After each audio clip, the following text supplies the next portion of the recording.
We have kept the name, and I continue to tell the story because it reminds me of the importance of resourcefulness and that the best solutions are not usually the most expensive, they're almost always the most creative. The business grew and became totally consuming, and not that much later, I started struggling in certain facets as to its relevance. Fashion was and is all-defining and maybe the most powerful individual form of expression. People often don't get to know anything more about us than how we appear, giving us 100% control of how we can and will likely be perceived, unedited and on our terms. That said, as much as I would sometimes like to think otherwise, what I do and sell is certainly defining but questionably important, let alone relevant.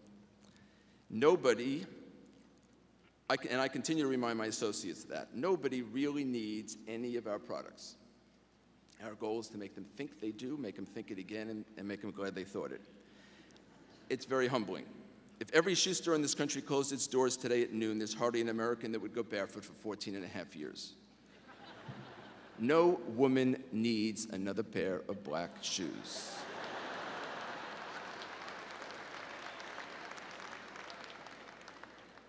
But I figured if I could make what I did part of something bigger than it was, then it might become important.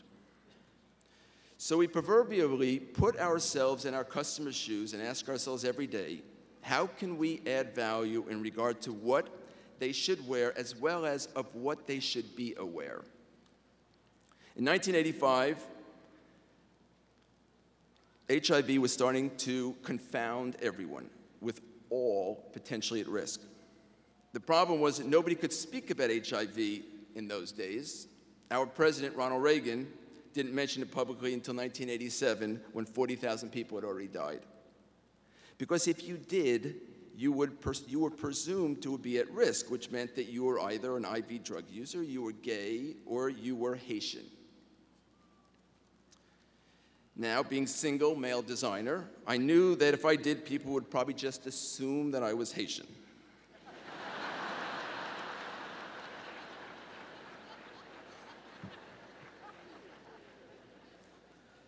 But I guess, but maybe because I wasn't a member of one of those stigmatized groups, I was okay doing what I did. I created a public service campaign to address pervasive stigma. And I decided to talk about what wasn't being talked about and the fact that nobody was talking about it. Using models who were not the subject of stigma, beautiful women and innocent children. Apparently, few feel threatened by beautiful women as messengers or otherwise, and most love all kids. We don't learn to dislike them until they grow up, or until we have to pay for their college tuition. In 1987, I joined the board of AMFAR, the Foundation for AIDS Research, and today I'm its chairman.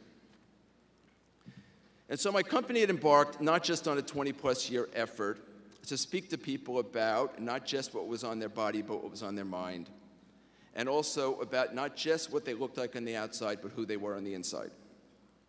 In the process, I found that I wasn't just running a company and tacking on a conscience.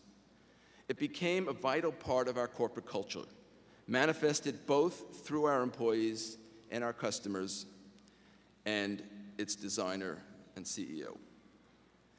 I have often asked if I really think that business and community are and should remain independent, to which I answer by saying that not only are they not independent, but I believe, in fact, they are interdependent, and never more so than today.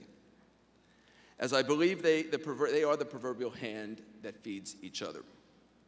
I believe that all business will realize this and eventually find themselves in this place. Either their hearts will get them there or their balance sheets will get them there, hopefully the former. On the occasion of our company's 25th anniversary last year, we launched a new initiative called Awareness, the purpose of which was to identify and then promote, encourage, and support individual acts of service, volunteerism, and social change. The objective is to seek out individual change agents and tell their stories with the hope that they would inspire others. 90 individuals who shared their life's example. They're all extraordinary individuals who have used their often ordinary resources, yielding extraordinary results. Many are those who have inspired me and some who have inspired them. All have had a profound impact on their respective communities. Each were asked to recount their experiences and also advise as to any regrets. Ironically, almost all of them had made 2 points in common. They said, often with a sense of guilt, that even more than the countless people they may have helped, that they were probably the biggest beneficiaries of their efforts. And if they were to do it over again, they would probably have started their commitment to service earlier, and no matter how much they could have accomplished, wishes they could have done it more. Now, as far as advice to graduates, let me begin by dispelling a few myths.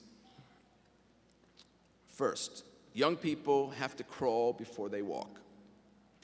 There is a belief that you have to make coffee for others before you can make an impact for yourselves.